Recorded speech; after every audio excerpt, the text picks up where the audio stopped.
Today I'm going to teach you how to buy Pudgy Penguins on Coinbase. So obviously for starters, make sure you have a Coinbase account and make sure you are ID identified. You're going to want to make sure because you can run into potential issues and it might not even let you buy cryptocurrencies in the first place.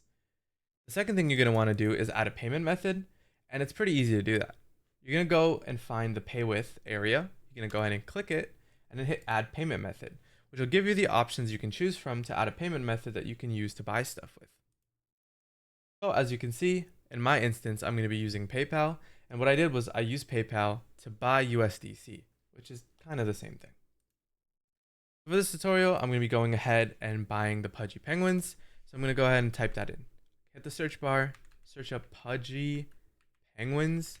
It should be at the top. Make sure it says Pengu. And it's somewhere around this number. As you can see, it is honestly a really bad time to buy because I'm kind of buying at the top, but it's fine. So for this, you're going to need to go onto Coinbase wallet as it is not available on Coinbase base. So this is a requirement. If I go ahead and click this, it'll send me to my Coinbase wallet. And once it pops up, what you're going to want to do is just hit buy and then select how much you want to buy.